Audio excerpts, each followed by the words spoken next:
என்ன நல்லா காஞ்சு வடைலாம்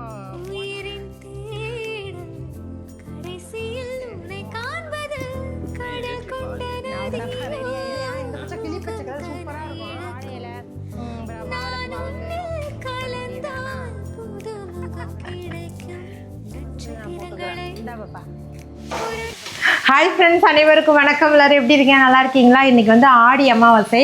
காலையில் எழுந்தது 4 மணிலேருந்து இந்த சமையல் நடந்துக்கிட்டு இருக்கு. மதியம் தான் சமைக்கிறது. இருந்தாலும் வந்து இன்றைக்கி வந்து ஒரு ஸ்பெஷலான நாள், ஒரு முக்கியமான நாள். அதனால் வந்து காலையிலே சமைச்சிடும் அப்படின்ட்டு சமைச்சிக்கிட்டு இருக்கேன். அதிகபட்சம் பாதி வேலை முடிஞ்சிருச்சு. இது என்ன பண்ணுறேன்னா, முக்கியமான இடத்துக்கு போகிறோம். அதனால் வந்து காலையிலே சமையல் ஆகிக்கிட்டு இருக்கு. இங்கே என்ன அப்படின்னா, சாம்பார் காலையிலே வச்சாச்சு.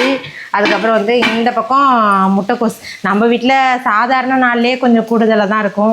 அது இந்த அமாவாசைக்கு வந்து இன்னும் கொஞ்சம் அதிகமாக தான் செய்வேன். முட்டைக்கோஸ் வந்து 3/4 கிலோன்னு நினைக்கிறேன். 3/4 கிலோ தான். நான் 3/4 கிலோ முட்டைக்கோஸ் செஞ்சுருக்கேன். அதுக்கப்புறம் வந்து ஒரு 6 வாழைக்காய். அதோட இந்த பக்கம் வந்து இந்த பக்கம் வந்து பீட்ரூட்டும் கேரட்டும் போட்டு பொரியல். இதில் தேங்காய் போட்டு, அவ்வளோதான். தேங்காய் போட்டால் முடிஞ்சிடும். பீட்ரூட்டும் கேரட்டும் அது பீட்ரூட் கலரில் மறைஞ்சிட்டு ரெண்டும் தான் நான் போட்டேன். இதில் வந்து கொஞ்சமாக தேங்காய் போட்டுப்போம். அவ்வளோதான், இது ரெடி. ரசமும் வச்சுட்டேன். ரசமும் வச்சாச்சு. இந்த பக்கம் என்னென்னா வத்தக்குழம்பு தேவையில்லாத ஒன்று தான். அது என்னென்னா, சாம்பாருக்கு வந்து புளி கொஞ்சம் அதிகமாக ஊற வச்சுட்டேன்னா அந்த புளியை தூக்கி போடவும் மனசு வரல. அதனால் அப்படியே அந்த புளியை கரைச்சி ஊற்றி நம்ம வீட்டு சுண்டைக்காய் வத்தை போட்டோம் இல்லையா, அந்த வத்தலை போட்டு இதோ பாருங்க, அருமையான வத்தக்குழம்பு. சும்மா கொஞ்சம் தான் வத்தை போட்டிருக்கேன். குழம்புமே கொஞ்சம் தான். பாருங்க, இப்போ தான் தாளித்து விட்டேன். போர் நான் அடுப்பை பார்த்தாலே தெரியும். காலையிலேருந்து ரொம்ப பரபரப்பாக போயிட்டுருக்கு. இன்னும் வந்து வடைக்கு இங்கே பாருங்க, வடைக்கு வந்து மாவரைச்சி வச்சுட்டேன். இங்கே மட்டும் வேலை நடக்கல, கொல்லை பக்கத்துலேயும் வேலை நடக்குது. சாப்பாடு வந்து காலையிலேயே ஒரு 1.5 கிலோ போட்டு சாப்பாடு வடித்து வச்சுட்டேன். இட்லி ஊற்றி இட்லி வச்சு சட்னி வச்சு பசங்களுக்கு வந்து சாப்பாடை கொடுத்து அனுப்பி விட்டுட்டேன். அந்த பசங்களுக்கு வந்து தயிர் சாதம், உருளைக்கிழங்கு வறுவல், மாம்பழம் அதை கொடுத்து விட்டாச்சு. இப்போ இது வந்து மதிய சாப்பாட்டுக்கு பசங்க வந்து சாப்பிட்டுக்கிட்டோம். நாங்களாம் சாப்பிட்டுட்டோம். ஏன்னா காலையிலே 4 மணிலேருந்து வேலை பார்க்கவும் வயிறெல்லாம் கபன்னு இருந்துச்சு. அதனால வந்து தேங்காய் சட்னி வச்சு இட்லி வச்சு சிம்பிளாக முடிச்சாச்சு. இப்போ அத்தைலாம் சாப்பிட்டுக்கிட்டு இருக்காங்க. இதை ஆஃப் பண்ணிடவா? அதான், இதை ஆஃப் பண்ணிவிட்டு இதே குண்டான் நம்மளுக்கு தேவைப்படும். இதே குண்டானில் தான் முட்டைக்கோசும் செஞ்சேன். அதை கழுவிட்டு இதே பாத்திரத்தில் தான் பீட்ரூட் பொரியலும் பண்ணியிருக்கேன்.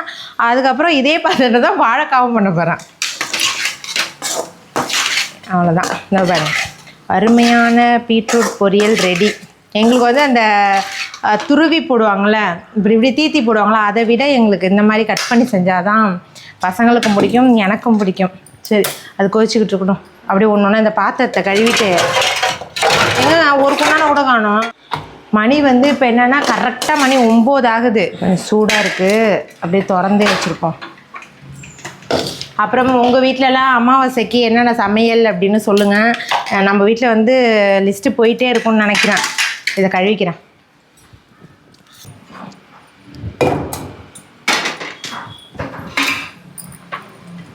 நான் என்ன பண்ணுறது, எரியுதா? இல்லை, எரியுதான்னு பார்த்தேன். இது வந்து வடைக்காக வச்சுருக்கேன். திருப்பி நம்மளால் சின்ன வெங்காயம் அறிய முடியாது. அதனால் இந்த வெங்காயத்தை அப்படியே வச்சுட்டு வாழைக்காவுக்கு வந்து வெங்காயம் இது பண்ணிப்போம். சில பேர் வந்து அமாவாசைக்கு வெங்காயமே சேர்க்கக்கூடாது அப்படின்னு கமெண்ட்டில் சொல்கிறீங்க. நம்ம சைட்லாம் அந்த மாதிரி இல்லை. நாங்கள் அதிகபட்சம் எல்லாருமே வெங்காயம் சேர்த்து தான் செய்வோம். வெங்காயம் சேர்க்காமல் எப்படி செய்யுதுன்னு தெரியல. நீங்கள் அப்படி செய்வீங்களா என்னன்னு தெரியல. நாங்கள் வந்து வெங்காயம் எல்லாத்துக்குமே சேர்ப்போம். என்னென்னா இந்த முருங்கைக்காய், கத்திரிக்காய் இதெல்லாம் வந்து சாம்பாரில் சேர்க்க மாட்டோம். நீர்க்காயாக அமாவாசைக்கு மட்டும் நீர்க்காய் சேர்த்துக்கிட்டு கூட்டில் வந்து வாழைக்காய் கண்டிப்பாக இடம் பெற்றோம். அதனால் வந்து இதுதான் நம்மளோட அமாவாசை சமையல். வாயில் வந்து எச்சிப்படாமல் சமைக்கணும். உப்பு இருக்கா, உரப்பு இருக்கா, அதெல்லாம் பார்க்கக்கூடாது. எனக்கு இதெல்லாம் செய்கிறத விட எனக்கு இந்த வத்தக்குழம்பு தான் இழுக்குது. கம்முன்னு இருக்குது.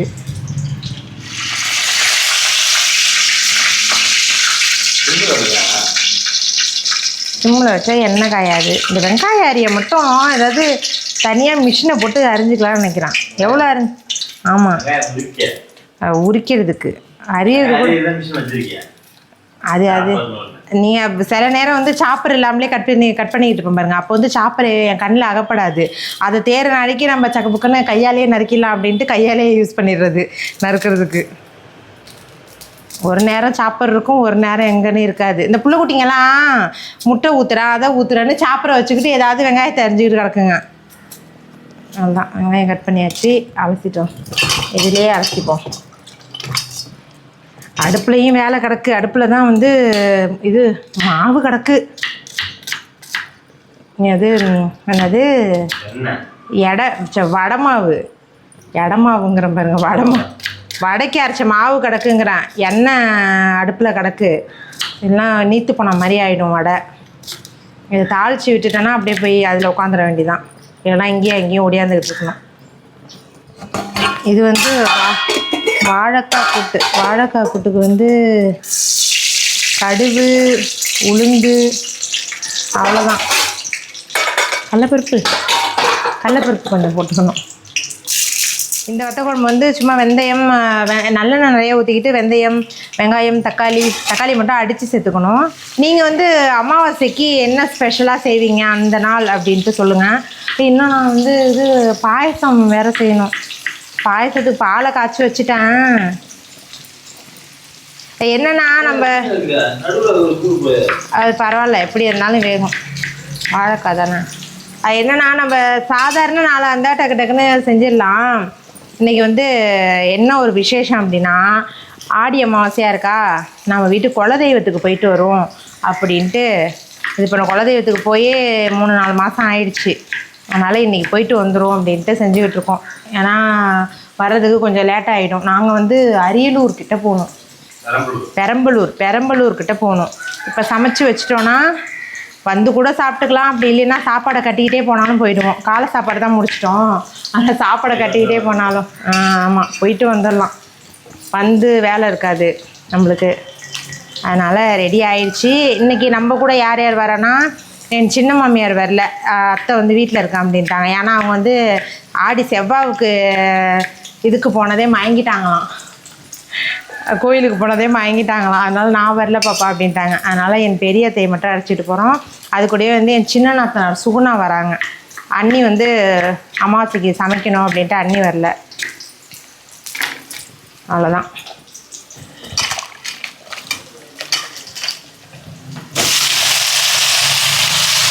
வாழைக்காய் ரவுண்டாக அரிஞ்சு போட்டு தோசைக்கல்ல போட்டு பெரட்டி எடுத்தால் நல்லா சாப்பிடுவாங்க. நம்மளுக்கு டைம் இல்லை. அதனால் அப்படியே மசியல் மாதிரி பண்ணிடுறேன்.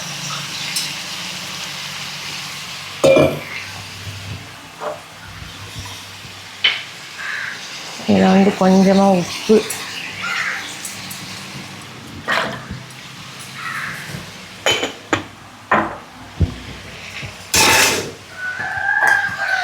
இருங்க நானே சுதாரிச்சுப்பேன். லைட்டாக மஞ்சள் தூள் போட்டுக்கோம். அவ்வளோதான். தோசை கரண்டியை காலையில் தோசையும் ஊற்றுனா, அதனால தோசை கரண்டி என் கைக்கு வந்துருச்சு. இல்லை கொஞ்சோண்டு வெல்லம் போட்டுப்போம். இந்த அளவுக்கு வெல்லம். அவ்வளோதான், வத்த குழம்பு ரெடி. மேலே வந்து லைட்டாக நல்லெண்ணெய் ஊற்றிப்போம். இது அப்படியே சிம்மில் இருக்கட்டும். கொதிச்சு திரண்டு அப்படியே ஒரு துவையல் மாதிரி வரும். சரி வாங்க போமா. எண்ணெய் நல்லா காஞ்சிருச்சு. அவ்வளோதான், வடை போட போகிறோம். வடை மாவு அரைச்சி 1/2 மணி நேரம் ஆகுது. எப்படி வரப்போகுதுன்னு தெரில. ஏன்னா லாஸ்ட்டாக சுட்டுக்கலாம். அங்கேயே சுட்டுருந்தா ஒன்றும் தெரிஞ்சிருக்காது, டக்கு டக்குன்னு செஞ்சுருப்பேன். இங்கே இட்லி சாப்பாடு எல்லாமே இந்த பாருங்க, இட்லி பண்ணலாம் கிடக்கு. சாப்பாடு எல்லாமே ஜாஸ்தி செஞ்சு அரப்பு பண்ணிச்சேன். நெருப்பு கடந்துச்சு. அதனால் இங்கே வேலையை முடிச்சிடும் அப்படின்னு இது பண்ணேன். இது எல்லாமே அதான் எப்போதும் போல் தான் போட்டு வெங்காயத்தெலாம் போட்டு. என்ன ஒன்று, பசங்களுக்கு சமைச்சு கொடுக்க முடியல. பசங்க இருக்கும்போதே சமைச்சிட்டேன். அது எப்படி நம்ம கொடுத்து விட்றது, கூட்டுலாம் எதுவும் பண்ணாமல் இருந்தேன். அதனால் எப்படி கொடுத்து விட்றதுன்னு தெரியாமல் சரி போ வந்து சாப்பிட்டுக்கோங்க அப்படின்னு விட்டாச்சு. சூனா கிளம்பிடுச்சாமா. நான் என்ன அப்படியே புடவையை மட்டும் மாற்றிக்க வேண்டியதான். அடுப்புனா டக்கு டக்குன்னு நம்ம போட்டு எடுத்துடலாம். எண்ணெய் 1/2 லிட்டர் தான் ஊற்றிருக்கேன். போதுமா?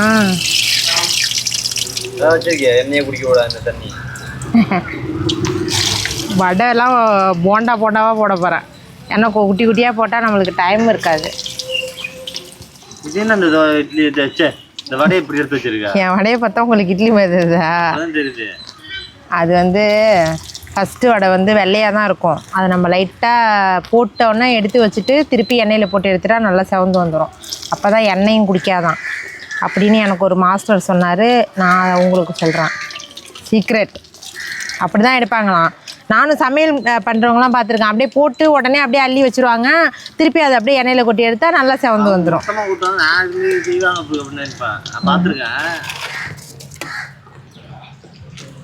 கிடுக்கி வச்சுருந்தா அது எங்கன்னு தெரில.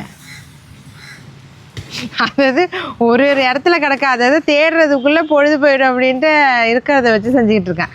டபக்கு டபக்குன்னு இருக்குமே அப்பளை கிடுக்கி, அது காணும். டேடா அவ்வளோதான். வடையை சுட்டாச்சு. 1/2 கிலோ மாவு வடை, அப்புறம் வந்து அப்பளம்.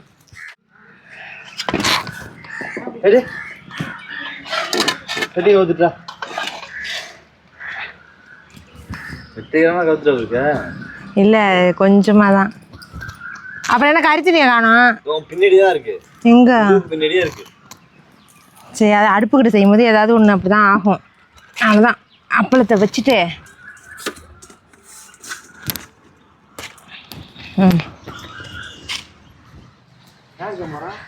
மரம் காய வைக்கிறதுக்கு இது மேலே காய்ச்சிருவா. இதுதான் கொஞ்சம் வெயிலாக இருக்குது, நம்மளுக்கு டைம் இல்லை நிழலில் போட்டு உணர்த்துறதுக்கெலாம். இது வந்து மாவிளக்கு மாவுக்கு ஒரு 1/2 கிலோ அளவுக்கு பச்சரிசி, ஒரு 1/2 கிலோ இல்லை 1/2 படி. அதான் அது 1/2 கிலோ இருக்காதா? கூட இருக்குமா? கம்மியாக இருக்குமா தெரில என்னன்ட்டு. அதனால் வந்து கொஞ்சம் உள்ளேயே காத்தோட்டமாக ஃபேனில் போடலாம். எனக்கு டைம் இல்லை, லேட் ஆகிடுச்சு. அதனால் வந்து இதில் போட்டு நம்ம கொஞ்சம் வெயிலில் வச்சுட்டா உணர்ந்துடும். வேஸ்டியை போட்டு பாதி வேஸ்டி ஆக்கிட்டேன். ஏன்னா எட்ட மாட்டேங்குது. கீழே வச்சு இது பண்ணு. இந்த இதில் வச்சுக்கோ. பொட்டி,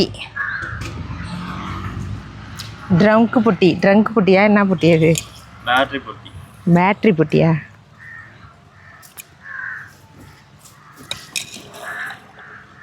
தண்ணியை நல்லா வெய்ய. நான் மட்டும் என்ன மழையில் நிற்கிறேனா இல்லை பனியில் நிற்கிறேனா? என்ன உங்கள் கதை? டைம் ஆயிடுச்சு. இது நல்லா இப்படி நம்ம ஒரு ஒரு அளவுக்கு நல்லா இப்படி கையில் ஒட்டி வரணும். ஆனால் காஞ்சி இருக்கணும், அந்த அளவுக்கு காய வச்சுப்போம். அவ்வளோதான். இந்த பாருங்க, இது நல்லாயிருக்கு. இப்படியே காயிட்டோம். இல்லை, இது வந்து எங்கள் அத்தையை வந்து காவலுக்கு உட்கார வைக்கணும். இல்லைன்னா காக்கா ஒரு அரிசி இருக்குது, அது வந்து பார்த்தா முறந்தான் இருக்கும், இல்லை வேஸ்டி பறந்துக்கிட்டு இருக்கும். அத்தையை காவலுக்கு உட்கார வைங்க. மூஞ்சு கழுவணும். இல்லை, காலையில் அடித்தேன், பவுட்ரு போட்டலாம். நல்லா தானே இருக்கு. அவ்வளோதான்ப்பா, ரெடி ஆயாச்சு. பாயசமும் முடிஞ்சிருச்சு. நான் இன்னும் தாளிப்பு, அதாவது நெய் விட்டு முந்திரி திராட்சைலாம் போடலை, வறுத்து போடலை.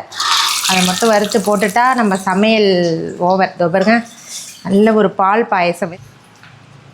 இதில் நான் என்ன பண்ணேன்னா, நம்ம கூட்டுக்கு வந்து தேங்காய் துருவி வச்சுருந்தோமா, அது இவ்வளோ தேங்காய் போல் மீந்துருச்சு. அதை அப்படியே எடுத்து அந்த பால் பாயசத்தில் சேர்த்துக்கிட்டேன். அதுவும் நல்லா தான் இருக்கும். எதாக இருந்தாலும் டேஸ்ட் நல்லா இருந்தால் வயிற்றுக்குள்ளே சூப்பராக போயிடும். அதனால் வந்து எதையும் வீணாக்காமல் போட்டுட்டா சரி. அதுதான் முந்திரி திராட்சை. சாப்பாடு வடித்து வச்சாச்சு. இங்கே பாருங்கள், அப்பளம் வந்து பாக்ஸில் வச்சு போட்டால் எப்படியா இருந்தாலும் எனக்கு நமந்து போயிடுது. அதனால் இது மாதிரி ஆறுனதுக்கப்புறம் கவரில் வச்சுட்டா நம்ம சாயந்தரம் வரைக்கும் நல்லாயிருக்கும். அதனால் அப்பளம், அதுக்கப்புறம் வந்து சாம்பார், முட்டைக்கோஸ் கூட்டு, பீட்ரூட் கூட்டு, இந்த பக்கம் வந்து வத்தக்குழம்பு. வத்தக்குழம்பு தான் தேன் மாதிரி இருக்குது. அதுக்கப்புறமா இது வந்து வாழைக்காய், அதோட வடை, பாயசம். அதுக்கப்புறம் என்ன வேறு என்ன செஞ்சான்? சோறு. அவ்வளோதான். அதுக்கப்புறம் சோறு தான். சரிப்பா, அவ்வளோதான். இதெல்லாம் எடுத்து நாங்கள் படைச்சிட்டு எங்கே எதை முடியுதுன்னே தெரில. இதோட நாங்கள் கோயிலுக்கு கிளம்ப வேண்டியது தான். ரெடி ஆயாச்சு. இது வந்து இந்த புடவை நீங்கள் பார்த்துருப்பீங்க. நம்ம வந்து மூட்டைக்கார்ட்டை எடுத்த புடவை. நல்லாயிருக்கா? கலர் நல்லாயிருக்கா? அவ்வளோதான். இதோட நாங்கள் என் கணவரின் உடையமைப்பை நீங்கள் பார்க்கலையே. இருங்க, இதுதான் வந்து என் கணவரோட அவுட்ஃபிட் இல்லையா? இந்த பச்சை கிளி பச்சை கலர் சூப்பராக இருக்கும். சரி, இதான் நாங்கள் வந்து மேட்சிங் வந்து இன்றைக்கி இந்த பச்சையும் தான். ஏதோ ஓரளவுக்கு பச்சை கலருக்கு மேட்ச் ஆகிடும். சரி, நாங்கள் வந்து சமைச்சிட்டு அப்படியே கிளம்ப வேண்டியதான். பார்ப்போம். என்னை சுற்றி பார்த்தீங்கன்னா வந்து ரொம்ப கொடூரமாக கிடக்கும். அவ்வளோதான், போக வேண்டியதான். ரெடி ஆயிடுச்சு, சாமி படைச்சாச்சு. சாப்பாடெலாம் சாப்பிடல, வந்து சாப்பிட்டுக்கலாம். வந்து நம்ம சாப்பிட்றதுக்கு கரெக்டாக இருக்கும். மாவிளக்குக்கு இப்போ இடிச்சுக்கிட்டு இருக்கேன். இதோ பாருங்களேன், நம்ம காய வச்ச மாவு வந்து இந்த அளவுக்கு பிடிக்கிற மாதிரி நல்லா தண்ணி, ஓரளவுக்கு தண்ணி ட்ரை ஆகிடணும், ரொம்பவும் காஞ்சிட்டா சரியாக. இது வந்து நம்ம வெல்லம் போட்டு சுடுவோம்ல, அந்த மாவிளக்கு இல்லை, இது ஒரு டிஃப்ரெண்ட்டான மாவிளக்கு. ஆனால் நல்லாயிருக்கும் டேஸ்ட்டு. அரிசி போட்டுவிட்டோமா, இது வந்து ஒரு நான் 1/2 கிலோ எடுத்திருக்கேன். 1/2 கிலோ பச்சரிசி எடுத்திருக்கேன். அதுக்கு வந்து ஒரு 2 கைப்பிடி அளவு பொட்டுக்கடலை போட்டுப்போம், போதும். ஏன்னா இது வந்து நாக்கில் வச்சோன்னே இந்த வெண்ணெய் புட்டு மாதிரி அப்படியே சல்லுன்னு போகுது. ஒருத்தவங்க எனக்கு சொல்லி கொடுத்தாங்க. இது எங்கேருந்து கற்றுக்கிட்டேன்னு கேளுங்க. நாங்கள் வந்து இதுக்கு போனோம் இல்லையா, ஸ்ரீவில்லிபுத்தூர் போனோம் இல்லையா, அப்போ வந்து எதுக்கு ஒரு அம்மா வந்து உட்காந்துருந்தாங்க. அவங்க குலதெய்வ கோயிலுக்கு போயிட்டு அவங்க பையனுக்கு பத்திரிக்கை வைக்க, பொண்ணுக்கு பத்திரிக்கை வைக்க அவங்க அம்மா வீட்டுக்கு போயிட்டுருக்காங்க. அப்போ வந்து பிரசாதம் வச்சுருந்தாங்க, மாவிளக்கெலாம் போட்டு எடுத்துகிட்டு வந்தாங்க. என்னப்பா எங்கள் 2 பேரையும் பார்த்த அன்றைக்கி பிரசாதம் கொடுத்தாங்க, மாவிளக்கு போட்டு பார்க்குறேன். இது வந்து மாவிளக்கா அப்படின்னு கேட்டேன். ஆமாம்மா, ஏன் இல்லை எங்கள் ஊர்லலாம் மாவிளக்கு இப்படி இருக்காதுன்னு, இது மாவிளக்கு தாம்மா அப்படின்ட்டு அந்த இன்க்ரீடியன்ஸ்லாம் என்னென்ன அப்படின்னு சொன்னாங்க. இந்த மாதிரி போட்டு பாருங்கள். கும்பகோணம் சைட்லாம் அதிகபட்சம் வெள்ளத்தை போட்டு தான் உருண்டை பிடிக்கிறீங்க, எங்கள் ஊர் பக்கம்லாம் இந்த மாதிரி தான் செய்வோம் அப்படின்னு சொன்னாங்க. அதனால் அந்த மாதிரி ட்ரை பண்ணிகிட்டு இருக்கேன். பொட்டுக்கடலை மாவு அவ்வளோதான். பொட்டுக்கடலை நிறையா போட்டணும். ஆமாம், கலந்து வச்சுட்டேன். ஜீனியும் போடணும், நம்ம வெல்லம் போடக்கூடாது, ஜீனி போடணும். ஜீனி இதில் போட்டு கலந்துனா நம்ம அங்கே போய் பாயசமாக தான் எடுக்கணும். அதனால் கொஞ்சம் நம்ம தனியாக அடித்து வச்சுப்போம் ஜீனியை. போதும், பொட்டுக்கடலை மாவை அதிகமாக போட்டேன்னு நினைக்கிறேன். அதனால் போட்டு இந்த அளவுக்கு, ஏன்னா அவங்க வச்சுருந்தது வெள்ளையாக இருந்தது, நம்மளோடது லைட்டாக மஞ்சளாக இருக்கே, பரவாயில்ல. சரி, இதையும் போடும்.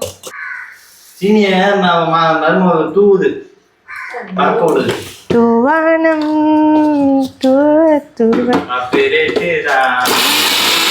அத்தை ஒரு டப்பா அந்த கொடுங்க, ஜீனி எடுத்துக்கோங்க. அங்கே அத்தை கழுவி வச்சுருந்தாங்களே, அந்த டப்பா எடுத்துருவாங்க. ஓடுங்க, எங்கள் சின்னத்தை வந்து ரன்னிங் தான். அந்த இதில் என்னென்ன போட்டிருக்கேன்னா, நம்ம பச்சரிசி கூட ஏலக்காய் போட்டு அடித்து வச்சுருக்கேன், அப்புறம் பொட்டுக்கடலை போட்டிருக்கேன், இந்த பக்கம் சுகரு, இதெல்லாம் தனித்தனியாக எடுத்து வச்சுக்கிட்டு நெய்யை வந்து நம்ம அங்கே போய் ஊற்றி மிக்ஸ் பண்ணிப்போம். அப்படியே போட்டு இங்கேயே மிக்ஸ் பண்ணிவிடுவான், இல்லை வேணாம் அங்கே போய் மிக்ஸ் பண்ணிப்போம், ஏன்னா டைம் இல்லை. ஏங்க நீங்கள் போங்க, போய் சூனா அழைச்சிட்டு வந்துருங்க. அதுக்கப்புறம் நாங்களாம் எல்லாத்தையும் ரெடி பண்ணிக்கிட்டு போகும்போது பார்க்கலாம். அவ்வளோதான்ப்பா, ரெடி ஆயாச்சு. ஒரு 3 தேங்காய் எடுத்துக்கிட்டோம். வாழைப்பழம், பூவு, மாலைலாம் அங்கேயே பக்கத்துலேயே இருக்கும், அங்கேயே போய் நம்ம வாங்கிப்போம்.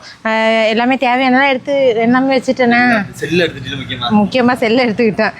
இந்தாங்க, அவ்வளோதான். இதெல்லாம் வந்து வாழை இலை, மாவிளக்கு மாவுக்கு, பொங்கலுக்கு வந்து பொங்கல் வந்து இப்போ என்னது எல்லாத்தையும் டப்பாவில் தனியாக வச்சுக்கிட்டேன். தேங்காவை வைங்க. பொங்கலுக்கு வந்து அங்கே இப்போ பொங்கல் வைக்க முடியல, நம்ம கோயிலில் வந்து சீரமைப்பு கும்பாபிஷேகத்துக்காக கோயிலில் சீரமைக்கும் வேலை நடந்துக்கிட்டு இருக்கு. அதனால் நம்ம வாங்கி கொடுத்துட்டோம் அப்படின்னா அவங்க வெள்ளிக்கிழமை போல் பொங்கல் வச்சுக்கிறேன் அப்படின்னு சொல்லிட்டாங்க. அத்தை வாங்கத்த, ஏங்க கொலுசு இதுலையா இருக்கு? இதில் தானே இருக்கு, நான் எடுத்து வைக்கல, இதில் தானே இருக்கு, பார்க்கலையே நான்.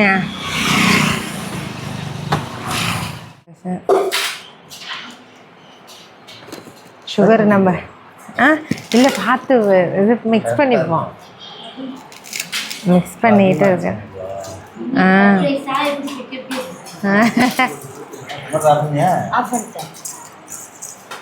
அப்படியே கோயில் வேலை நடந்துகிட்டு இருக்கு, இங்கே பாருங்களேன். வெளியிலலாம் முடிஞ்சிருச்சு, உள்ளே மட்டும் இது இருக்குது பெயிண்டிங் வேலை. வெளிலலாம் முடிஞ்சிருச்சு. நல்ல வேலை பொங்கலுக்கு நாங்கள் வந்து பொங்கல் வைக்கலானுங்கிற ஒரு இது தான். அப்புறம் வந்து பூசாரிக்கிட்ட கேட்டோம், இப்போதைக்கு வேணாம், மாவிளக்கு மட்டும் போட்டு போயிடும் அப்படின்னாங்க. நெய் ஊற்று பாப்பா, ஓப்பன் பண்ணு. சூனா பார்த்தீங்களா, புடம் நல்லா ஜிகு ஜிகுன்னு இருக்குது, பப்பு நல்லா பெருசாக தூக்கிட்டு இருக்குது. இது எல்லாமே ஊற்றி கொட்டிடுவா ஜீனி? அவங்க அப்படிதான் கொட்ட சொல்கிறாங்க. அதுதான் சொல்கிறேன், கொஞ்சமாக எடுத்து வச்சிடும். அது வேற எங்கள் அத்தை ரொம்ப இனிப்பாக இருக்கும். அம்மாலாம் சாப்பிடணும்ல, அத்தைலாம் சுகர் பேஷண்ட்லாம் இருக்காங்கல்ல. நல்லா புசு புசுன்னு இருக்கு மாவு. இங்கே பாருங்க, பிடிச்சாலே நாங்கள் வந்து இது பண்ணிடுவோம். ஆமாம், நெய் ஊற்றாமலே வந்துடும் போல இருக்கு. நல்லா இருக்கு. நீ இந்த ஊற்று வைப்பேன், ஊற்று ஊற்று அப்படியே விட்டா பரபரத்து போய் வாயில் அள்ளி போட்டுப்பாங்க. வாய் ஐம்புலன்களையும் அடக்கிட்டு உட்காந்துருக்காங்க. சாமி சாமி கும்பிட்டு எப்போ தீபம் ஏற்றி காட்டுவாங்க அப்படின்னு இருக்கு. இப்போ இன்னும் கொஞ்சம் ஆழமா பண்ணுங்க. இல்லை நெய் கரெக்டாக இருக்கும். வழிஞ்சாதான் நல்லாயிருக்கும் சாப்பிடும்போது. அம்மாடி போதுண்டா. திணி போடுறது அது கரெக்டாக தான் இருக்கும். கொஞ்சம் ஆழமா பண்ணுங்க. 6 மணி நேரம் 1 லிட்டர் நெய்யாக ஊற்றுவீங்க. சரி சீக்கிரம் தீபம் அது போட்டுட்டு சாப்பிடுவோம். மேலாப்பிலே இருக்கு. உழுந்துற போது ஊற்றி விட்றாதம்மா.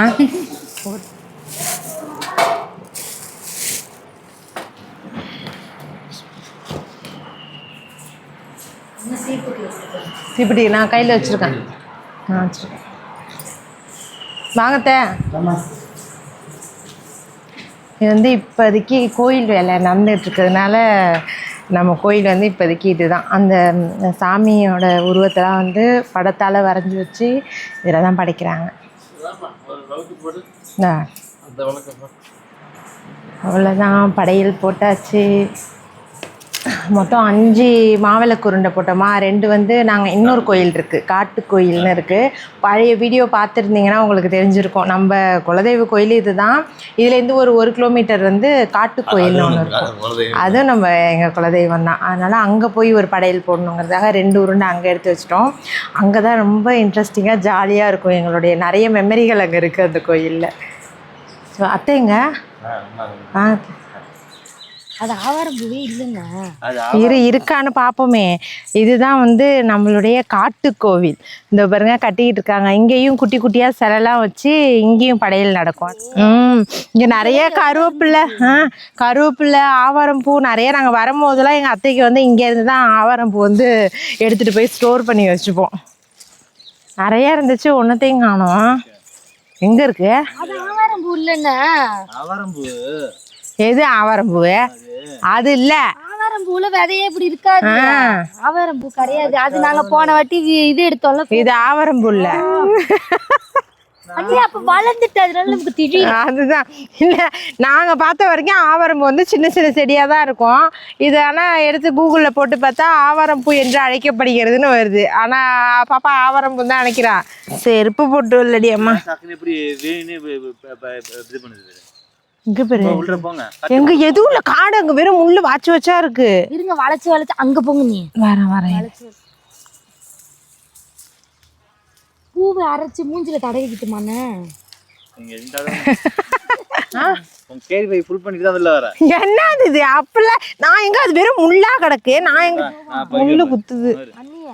அங்க நல்ல இதா இருக்கு. விதையை போய் நம்ம வாய்க்கா ஒருத்தர் போட்டு நீ நிக்கிற இடத்துல இங்க பாரு பாப்பா, முள்ளுலாம் வந்து இங்க பாருங்க அப்படியே வாச்சு வச்சா இருக்கு. இவ்வளவு வந்து 30 ரூபா. இவ்வளவு வந்து 30 ரூபா. ஏன் அங்க அண்ணன் போயிருக்காங்களா? அங்க நிறைய இருக்கு பாப்பா. இல்ல காட்டை கொஞ்சம் நஞ்சம் விட்டு வச்சாதான் அது நல்லா வளரும். அம்மாக்கு தான் இருக்கு சுகர். இங்கெல்லாம் யாருக்கும் சுகர் இருக்காதா? இந்த மாதிரி ஆளெல்லாம் நீங்க எல்லாம் ஊருக்குள்ள விட்டீங்கன்னா ஒண்ணுத்த விடாம அடிச்சுட்டு வந்துடுவாங்க. இங்க பாருங்க கொஞ்சம் நஞ்சம் இருக்கிறதையும் அடடடா. இந்த பிளான்ட் ஒண்ணு விக்கிறாங்களா, அந்த செடி மாதிரி இருக்கு. எந்த பிளான்ட்டு? ஏதாவது மூஞ்சி அகோர குரங்கு மாதிரி இருந்தா எதுவும் நினைச்சுக்காதீங்க. எல்லாம் வந்து ஆளுக்கு அங்க பாருங்க. அங்க ஒரு ஆளு தா ஒன்று நிக்குது, இங்க ஒரு ஆளு தா ஒன்று ஓடுது. நான் மட்டும் தான் நிக்கிறேன். கிளைமேட் செம்ம சூப்பரா இருக்கு. கருப்பா இருக்கு மேகமே. ஏங்க மழை வந்துருச்சுங்க. முள்ளா எடுத்துட்டியா இல்லையா? வா உடியா. ஐயோ நல்லா பெரும் துளியா விழுவுது. மழையில தான் போவோமா? இந்தா பாப்பா, இது பண்ணிக்கலாம். இந்த சாத்து இதை வச்சுக்கோ. இப்படிமா நீனு கை கழுவிட்டு வந்துடலாம். போ. தட்டு இங்கே ஒன்று இருக்கு. தம்பி நீ சாப்பிடலையா? வாங்க காவியா, வா எனக்கு கொஞ்சம் சாம்பார் ஊற்று பாப்பா. பசி முடியல. எத்தனை மணிக்கு சமைச்சது எத்தனை மணிக்கு சாப்பிட்ற பாருங்க. அத்தை சின்னத்தை வீட்டில் தான் இருந்தாங்களா, சாப்பாடு மட்டும் கொஞ்சம் இப்போ சூடாக வடித்து வச்சுருக்காங்க. பாக்கி எல்லாமே இங்கே பாருங்க செஞ்சதெல்லாம் அப்படி அப்படியே இருக்குது. பசங்களே இப்போ தான் வந்தாங்களா, நாங்களே இப்போ சாப்பிட்டுட்டா எல்லா சாப்பாடும் இப்போ கரெக்டாக வந்துடும். ஓகே, இப்போ இந்த வீடியோ வந்து கண்டிப்பாக உங்களுக்கு பிடிச்சிருக்குன்னு நினைக்கிறேன். நல்லபடியாக குலதெய்வத்துக்கும் போயிட்டு வந்தாச்சு. இந்த அமாவாசை மட்டும் இல்லை, எப்போ அமாவாசை வந்தாலுமே குலதெய்வத்துக்கு போய் சாமி கும்பிட்டுட்டாவது வந்துடணும். பொங்கல் வைக்கிறோமோ இல்லையோ அங்கே போய் காலடி எடுத்து வச்சுட்டு வந்துடணும். அவ்வளோதான். இந்த வீடியோ பிடிச்சிருக்குன்னு நினைக்கிறேன். மீண்டும் அடுத்த ஒரு சூப்பரான விளாகில் பார்க்கலாம்.